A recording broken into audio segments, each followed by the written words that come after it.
You have to be extremely careful. It's your money. You're writing the check. Do not take somebody else's word for it. Welcome to the Rental Property Owner and Real Estate Investor Podcast, brought to you by the Rental Property Owner Association, providing benefits and services to real estate investors and rental property owners for over 45 years. With your host, Brian Hamrick from Hamrick Investment Group. Hello and welcome to episode number 5. I want to start with a big thanks to Dave and Colin from the band Mustard Plug for letting us use their song, Mr. Smiley. I think it really sets the right tone for all the exciting and fun interviews that we have lined up for you. This happens to be our 5th episode, and our release pattern is designed to coincide with the RPOA annual conference, which is happening right here in Grand Rapids this Thursday through Sunday, February 25th through 28th of 2016. We are starting out with episode number 5 on Tuesday and episode number 6 on Wednesday. Thursday is a special day because that's the first day of the conference. After that, you can expect a new episode every Monday, each one with an exciting and an informative interview, which I know you're going to really enjoy. Today, I'm excited to talk with Russ VandenToorn. Russ is the owner of United Properties of West Michigan, a full-service property management company in the Grand Rapids area. Russ also teaches the course on APODs, and APOD is short for Annual Property Operating Data, and Russ uses these APODs to help prospective investors run their numbers, understand the true costs of investing in rental property, and ultimately negotiate a better price for a better deal. Yeah, well, you and I go way back. We have quite a history together. When did we start working together? Probably 2008, 2009. Yeah, it was 2008, and I had purchased my first 12 unit. And I think the week before I closed, I said, you know what, I better find a good property manager. And I interviewed about 5 different companies and ended up going with you and United Properties. So, in my introduction, I explained you're a property manager. You own United Properties of West Michigan. Tell me a little bit about your company before we get started here. Well, United Properties is a full-service residential property management company. Our main focus is on single-family, small, up to 4 units is considered residential. We do have a couple larger units, and we are looking at taking on multi-unit complexes, which is 100 units and so. But at this point, let's just focus on single family, because I think we're going to be talking about APODs to the average investor, which is a passion of mine. So I hopefully you'll learn something from this. Right. Well, you teach the class on APODs for the RPOA. I teach it for the RPOA. It is a accredited class for realtors.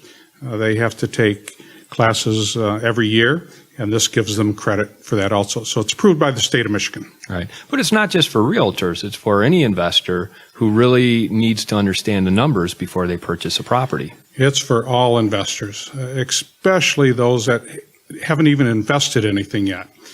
We have quite a few in the class lately that are going to our classes here at the RPOA that have not purchased their first one, and that is really the way to go. We find that most people that we take over management on have bought a house, then try to figure out how to make money on it. So they've overpaid for it, and it's really impossible to make money on a house that you overpay on. It absolutely is, and there's nothing worse than realizing too late. That's right. I paid too much money for this property, and I underestimated how much it's going to cost me to run. Yeah. It used to be said that an average person is in this business for about 2.5 years. And the reason for that is because they have overpaid. They spent all their money in their savings account. They got their credit cards all the way up to the max. They just can't afford it, and they have to get back out. learning about APODs, learning what to purchase a house for is very important. Well, let's talk about that. Let's get into it a little bit. I know you share all kinds of tips and techniques in your course, but I would like to talk about the APOD right now, starting with what is an APOD? An APOD is very simple. It's a spreadsheet. You can get various copies online. I have one made specifically for my class that I think covers everything. And that is annual property operating data. Very simple. APOD. APOD. Annual property operating data. And it just focuses on putting in all the numbers.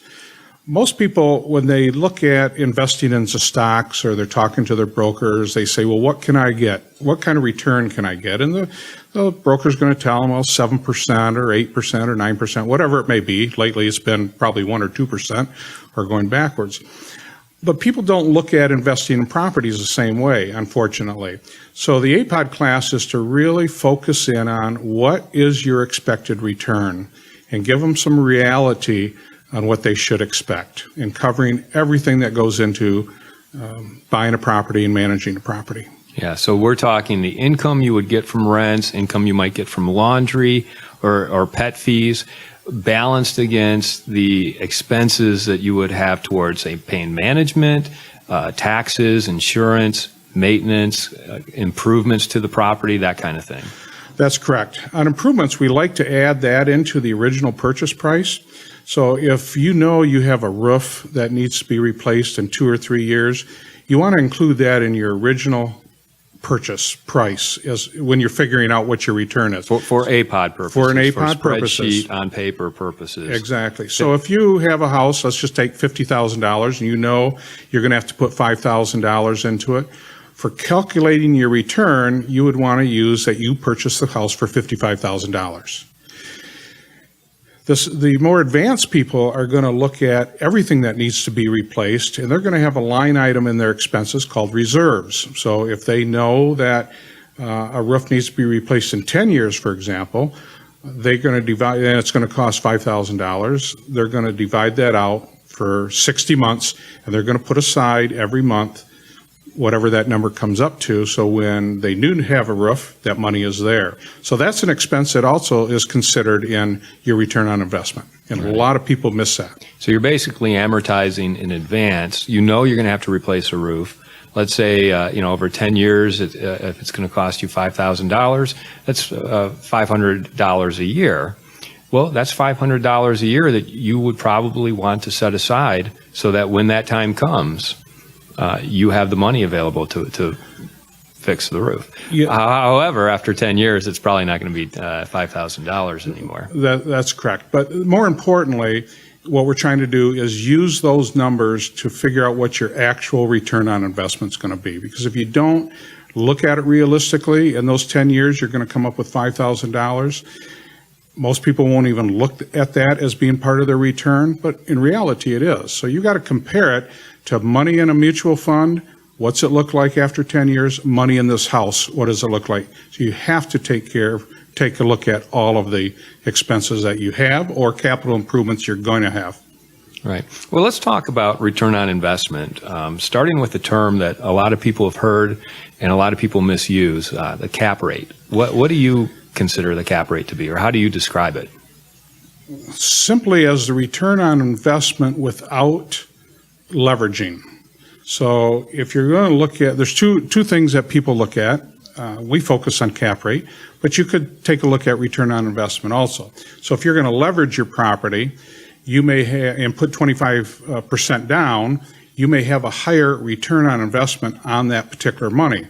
But your cap rate could be very low, so your overall investment, or your overall return on that investment may be quite a bit less. So cap rate is the unleveraged or without taking into account any sort of mortgage or loan. The cap rate is the return on investment you would get if you were to pay all cash. That's correct. And that's the way it's done commercially. That's where it really started.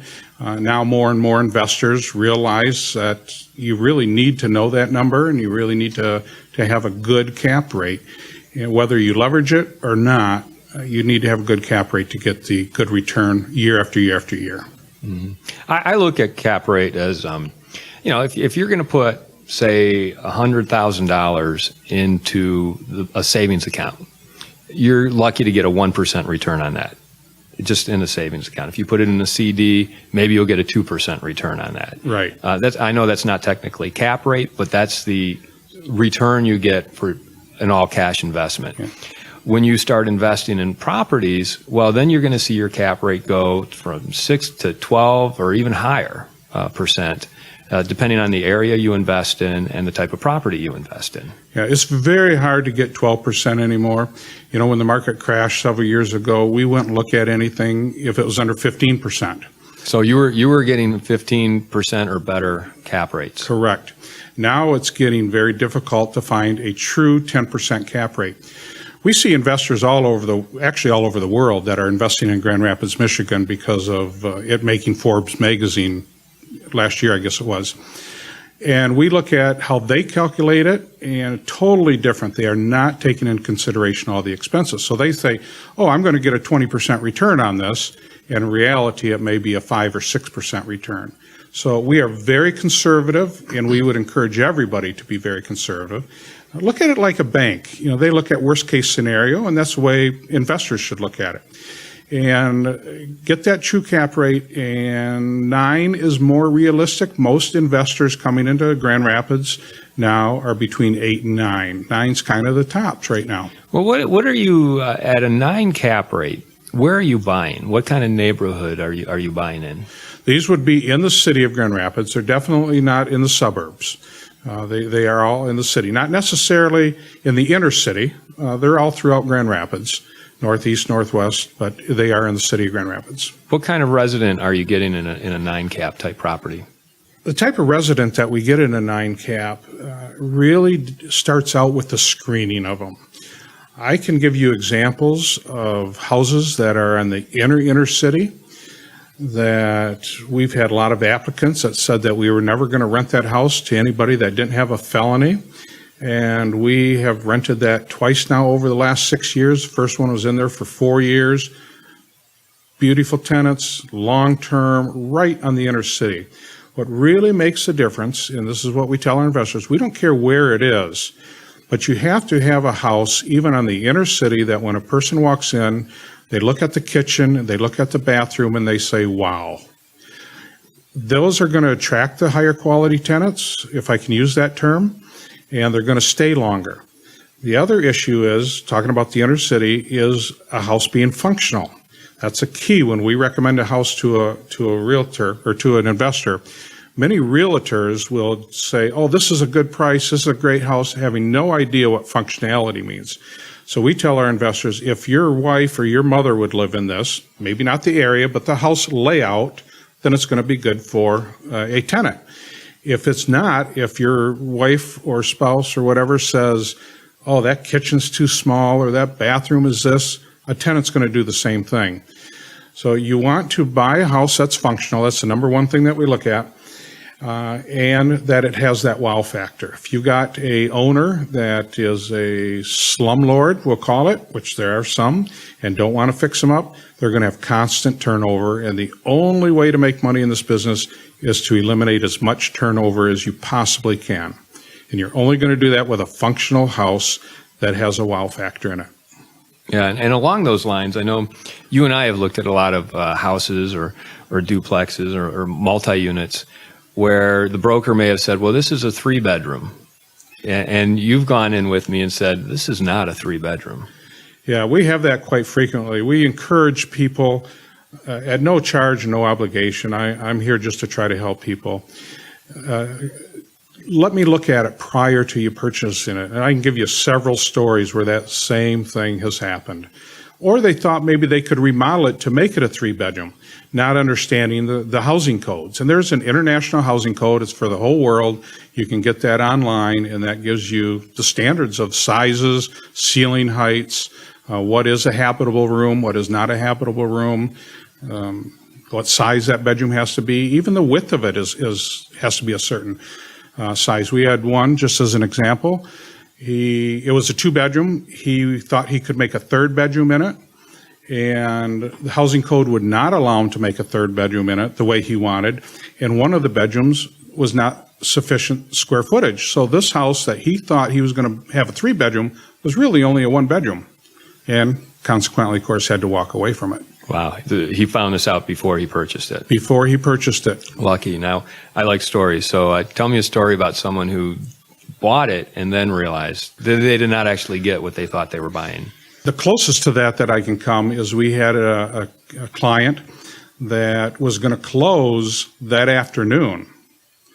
And we were at breakfast. She just happened to come to our breakfast that we have every Friday, telling us about it. They were going to use the basement. It was by the college, Calvin College here in town.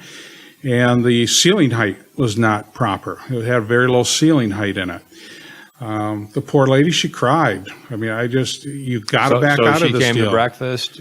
And by the way, you're talking about the RPOA breakfast that we have every Friday morning. Yep. So she came to breakfast and said, hey, I got this great property. I'm going to close on it today. Did you go take a look at it with her? No. One of our people had looked at it and seen how low the ceiling was. They were familiar with it. They were familiar with it. And I said to her, you've got to walk away from this. You've got to do it.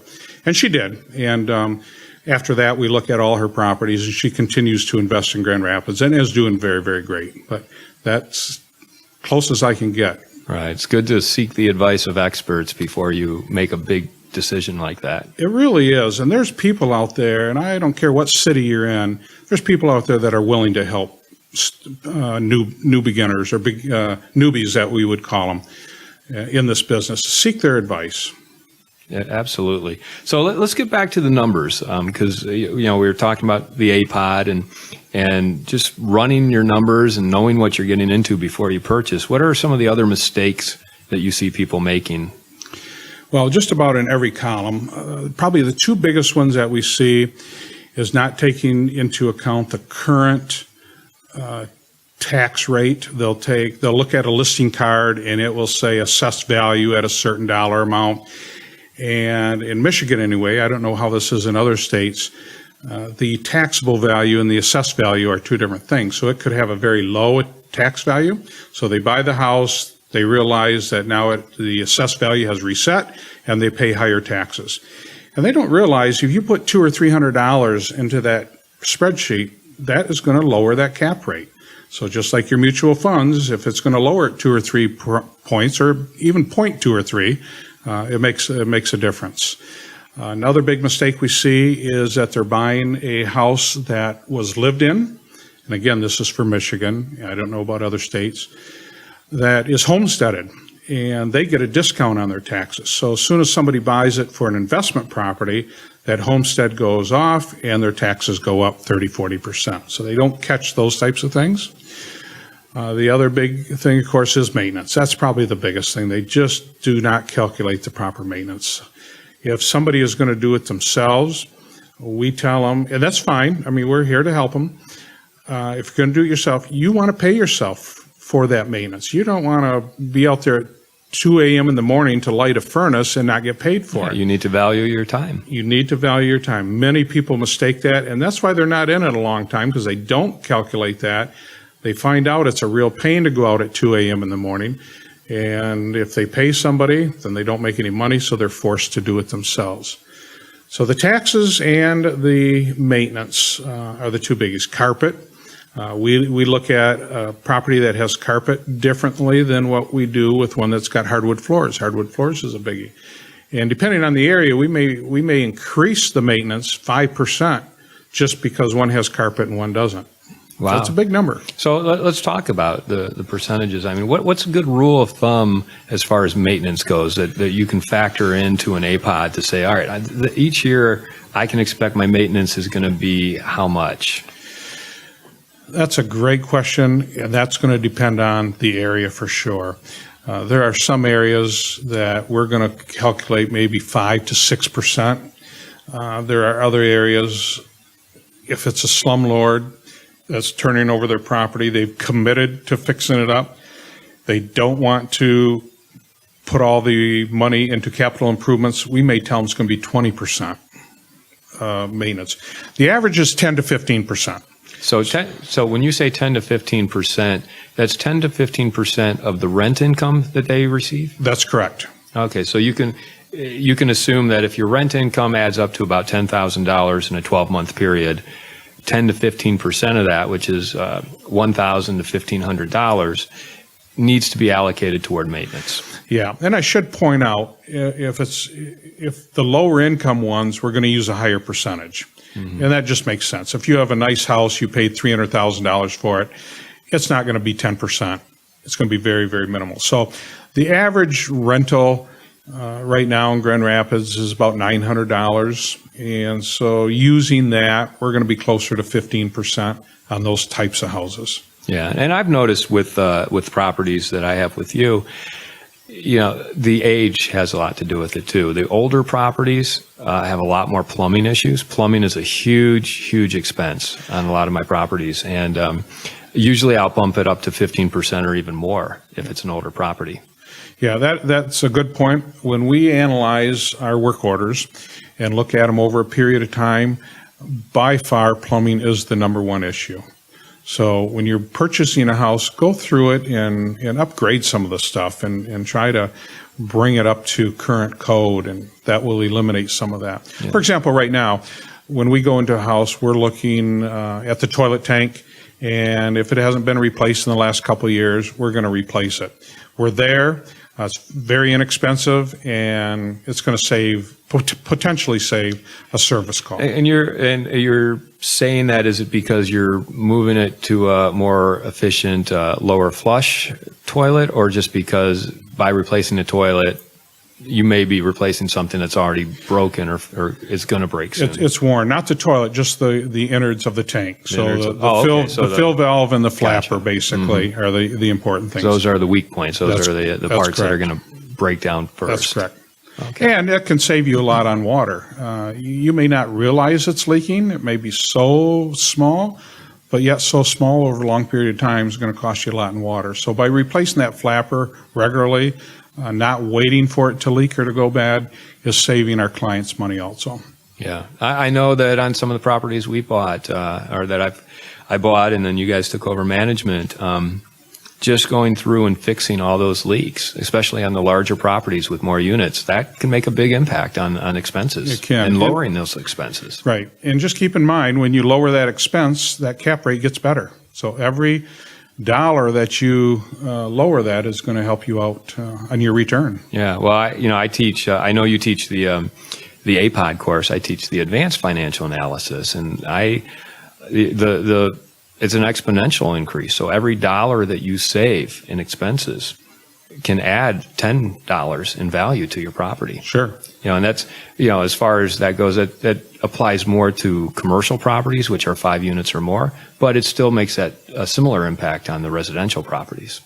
And it's very easy to make a mistake. We're talking about dollar, but it's very easy to make $1,000 mistake on a yearly basis. So just think how much that is increasing the value of your property.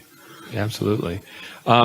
So let's talk about some of the other items that we find on an APOD and just how to value those. Well, you want to take into consideration your CPA or your accountant or whoever's doing your taxes. Maybe a small amount, $200-300, but you have to consider that. But yeah, when you own rental property, you have to file taxes on it. If you own it in an LLC and it's a single membership, it passes through to your personal taxes. But if it's a dual membership, you're going to have to file a separate tax return for it. That's right. So you have some money in there that most people miss. We talked about maintenance, lawn care. Do you want to go out there and mow that lawn every week or every other week? Or are you going to pay somebody $25 to do it? And we want them to do it every other week. We don't do it every week to help cut down on the expenses. So those types of things. But I think the big thing is looking at the condition of the house and really estimating what the repairs are going to be. That's the biggest thing that we see missed. Mm-hmm. Let's talk about management as a line item. Some people prefer to do it themselves, and they say, well, I'm not going to pay management. I'm going to do it myself, so I don't need to include that on the APOD. What do you say to that? We tell them to include it. You're managing it. When we're figuring the rate of return or the cap rate, we tell them to put it on there and figure it. It's your time. You have to manage it. The bottom line or the return is what you're getting for that investment.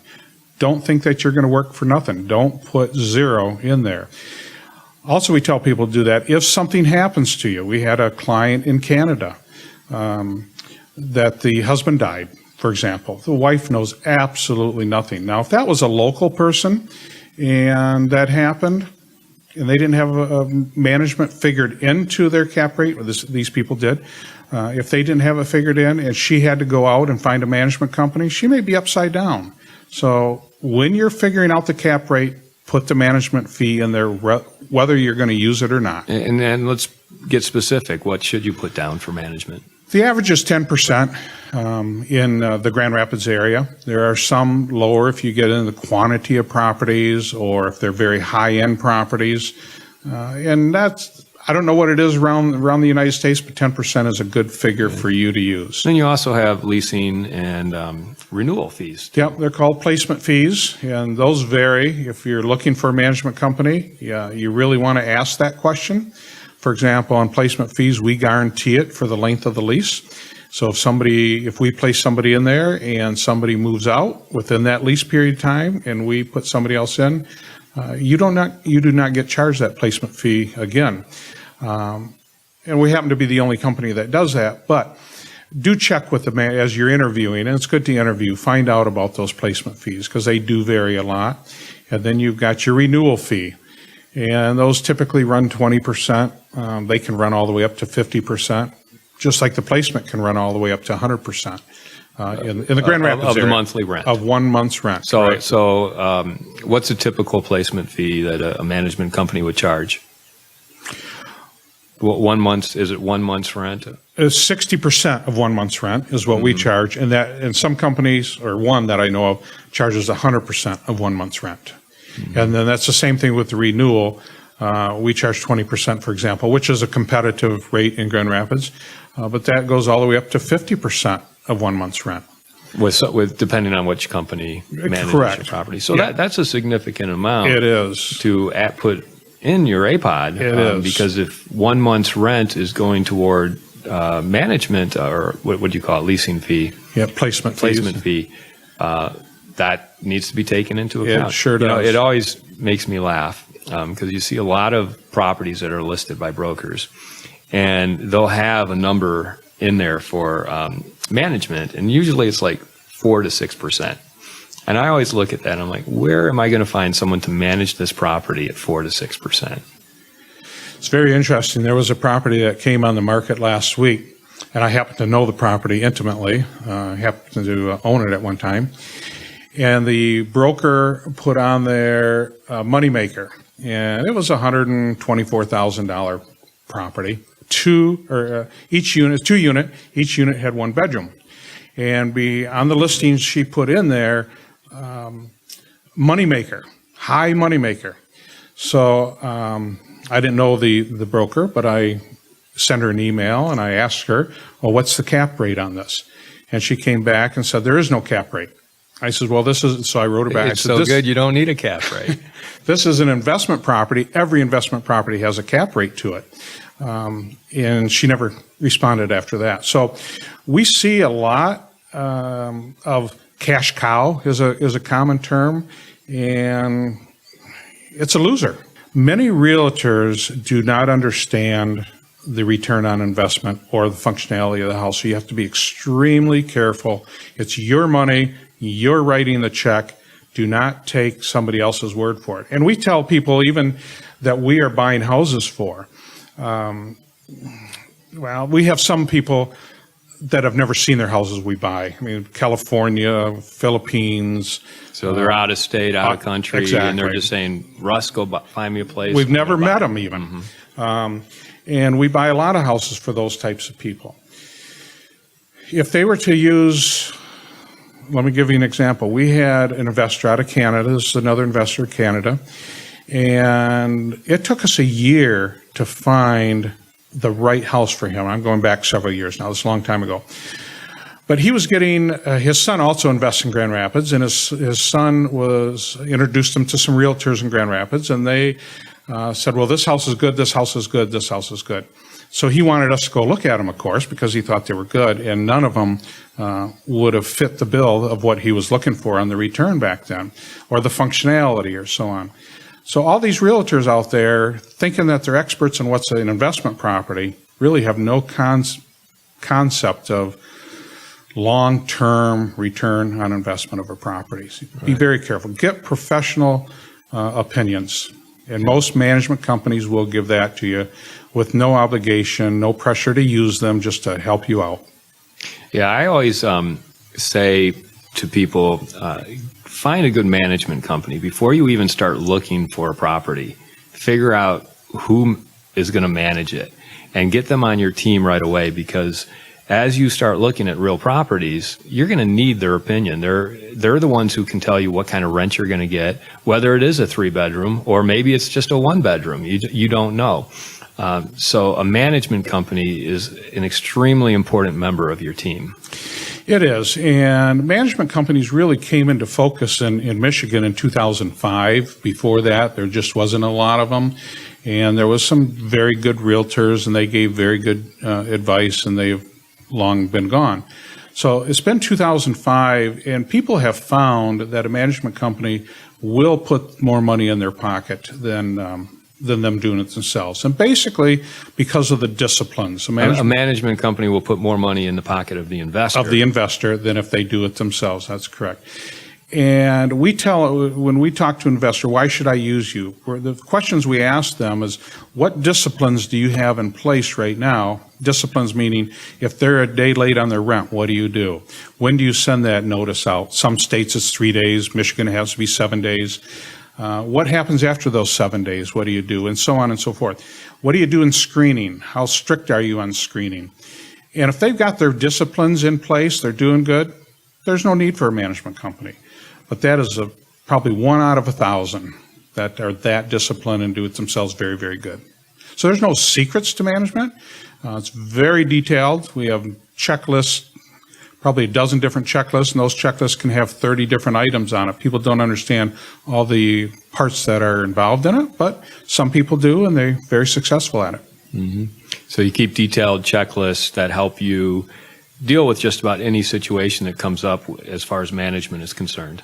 That's correct. And if you don't have that checklist, you're going to miss something. You have to have it. And I use the analogy of a pilot that's been flying for 35 years. The first thing he does when he sits in that seat is he goes through a checklist. And this business is no different. Mm-hmm. Well, let's talk about the APODs some more here. What other items, utilities are something that come to mind? Yeah, utilities. If it's a single-family home, the tenant's paying all the utilities, including the water, gas, and so on. But you do want to watch that they are making those payments. In Grand Rapids, for example, the water bill goes with the land, not with the tenant. So if a tenant did not pay that water bill for 2, 3, 4 months, moved out, the landlord is going to be stuck with that bill. Now, chances are we can get that money back, but it may take a considerable amount of time to get that. So check with the water company to make sure that those bills are being paid on a regular basis. The gas and electric do go with the tenant, so it's really not important to know those. However, in the winter, you want to make sure that the electric's not getting turned off or the gas is not getting turned off, and things freeze up. If the management company is paying the gas, you want to make sure that you have thermostats in there that limit how high they can turn it on. We'll go into a unit or take over properties where it's got one boiler in it, maybe, and it's got, maybe it's a 4-unit and has 4 different apartments. We're going to want to make sure that we put a different thermostat in all 4 of those units so they can only turn that up. We set them at 72. The requirement is 68. That's a HUD requirement, United States. So you can't limit, you can limit the heat that goes to each unit above 68 degrees. Correct. You could put some sort of limiter in there. Yes. Mm-hmm. So we have it at 72. Once in a while, we'll get an elderly person that we may set theirs at 74, 75, but pretty much just 72. I don't know of any right now that we have above 72. Mm-hmm. Okay. Yeah, I guess what I'm getting at is, like, when you look at the line item expense for utilities, I like to see those utilities be, around 15% of your income. Once you see it over 20%, definitely over 25% of your income, then there's a problem. It's either a antiquated system, or there's a leak somewhere, or something is wrong that's causing your utility expenses to be too high. Yeah, that's a good statement, or a good observation. We don't focus on the utilities on single families anyway, because the tenant is paying those. But on your multi-units, for example, some of yours, a boiler also. You can put controls on the boiler. There's a system out there that will heat the boiler up depending on the temperature outside. So if you don't have that on there, and when one unit calls for 1 degree, for example, that boiler is going to heat up to 180 degrees. All the pipes have to heat up just to raise that 1 degree, and it may be 50 degrees outside. So the systems that they put on there, if it is 50 degrees outside, it may only heat that boiler up to 100 degrees or 90 degrees. So you save a tremendous amount of gas when you have a boiler. And yeah, I know we've done that with some of our properties. At least 2 of them that you manage for me. We've put that system on. You're referring to the Techmar system? There's other brands, but yeah, I think we're using the Techmar. Yeah, and I've seen a good decrease in my utility expenses because of it. Yep. So that would be originally, when you're looking at a property, that would be considered a capital improvement because you want to do that as soon as possible, and that would be considered part of the price. The other thing that we see a lot, and I think you've experienced, is looking at properties where maybe the appliances were bad, the furnace or the water heater, not understanding what can go bad or what can go wrong with something after 20 years or 25 years.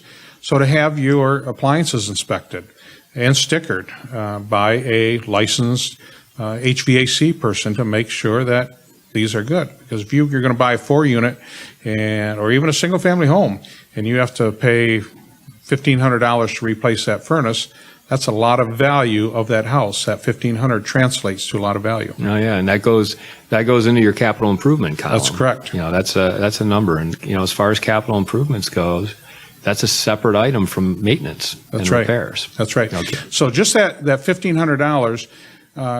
Let's say they're asking $70,000 for that house. That $1,500 can translate to $15,000 in value of that house. Mm-hmm. It's a big number. Absolutely. Going through some other items. Well, just going down through it, we did talk about the taxes. You got your insurance. Call your insurance agent. Find out what it's going to cost, or have them run it through. Well, insurance is one. I've had within the past 6 months 3 properties that you manage for me. I've been dropped by my insurance company, and the reason for that is because they weren't 100 amps per unit. Wow, I didn't realize that. I know the housing code only calls for 60 amps. Yeah, they were 60 amps, but and the insurance now has new. Depending on who you have as an insurance carrier, they now have different requirements. They may have different requirements. Yeah, so that's a good point. I was referring more to getting the exact cost of it to put it into your APOD. Some of those things you need to know beforehand. That's an excellent point. Yeah, I guess really my point is when insurance, when you look at that item that is on the APOD, you need to talk to an insurance agent and talk to the insurance agent who's currently insuring it, because they may tell you, you know what, the insurance is going to go up once you purchase it, because this other owner may have other discounts because he's got multiple policies with us. So you can't just take at face value what the previous owner was paying. You have to really research out and talk to different insurance agents to figure out what you're going to pay for it.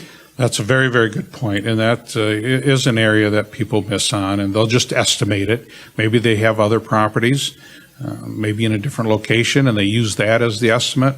We really encourage them to contact, as you just said, and get the exact amount of what it would be if they bought it today. Yeah.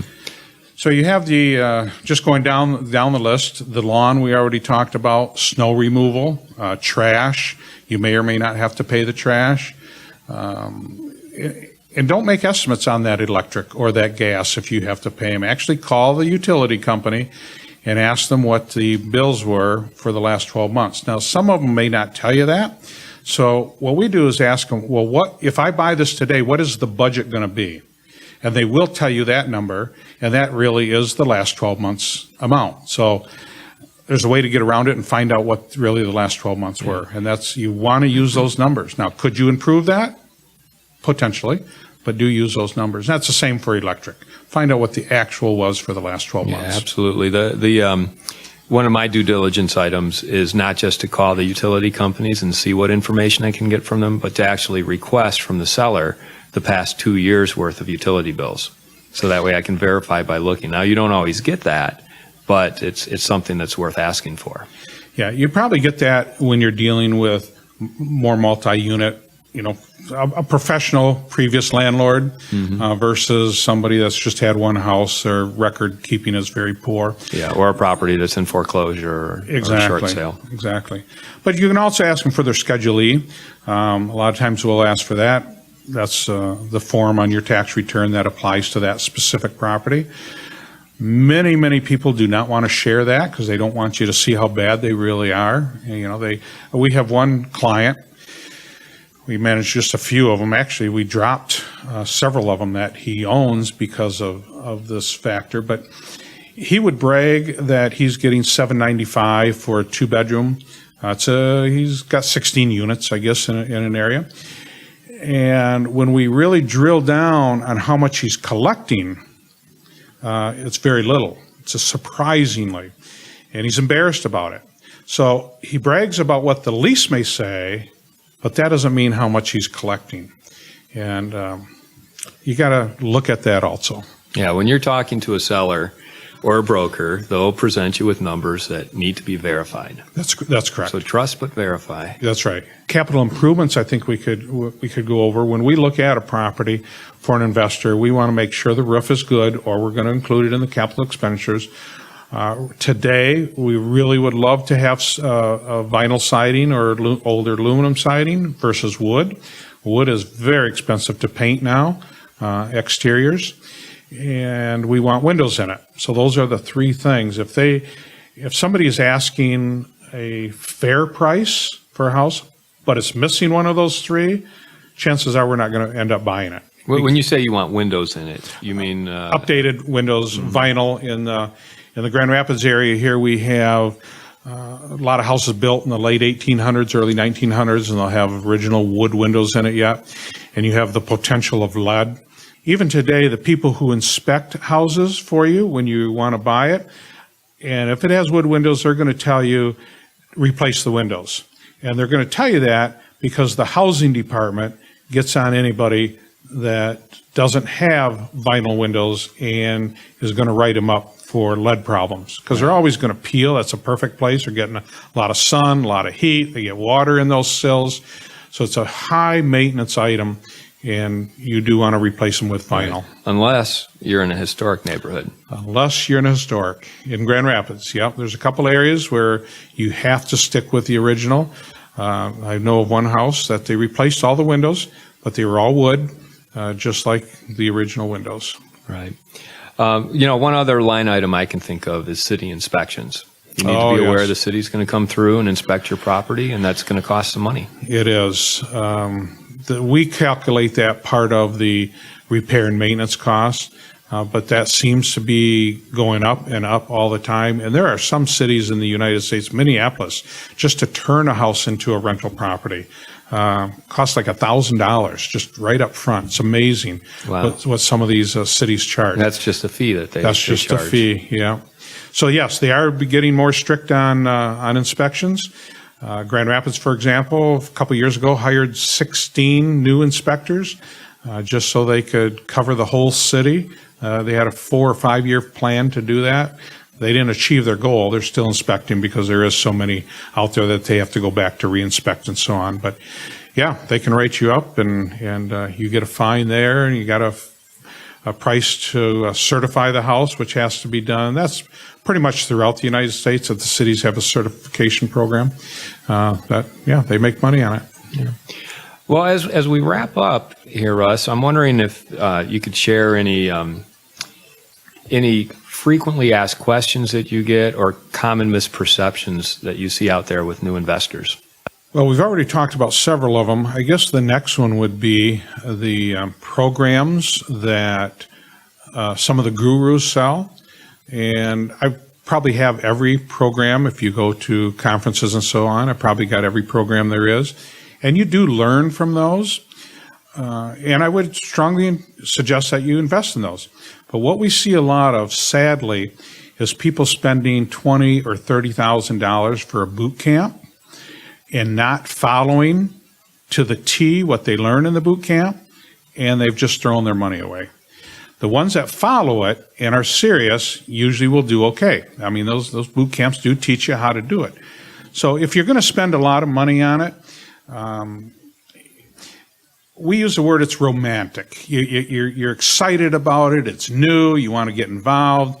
And a month later, that honeymoon is done because you're realizing, yes, you do have to spend a lot of time. Now, the gurus will say, well, 3 hours a week or 4 hours a week. That's just simply not accurate. Now, it could be for them, as they have a staff of 10 behind them, that they're only looking at 3 to 4 hours because it's all been screened out before. But if you're starting, you're going to spend day and night. You'll get the deals. You will grow. You'll become very successful, but it's not going to be this year or next year. It's going to take time. Yeah. So that's a huge misconception.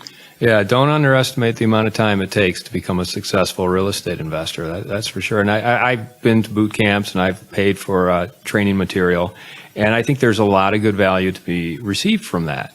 But you do have to take it seriously and spend the time and make the effort.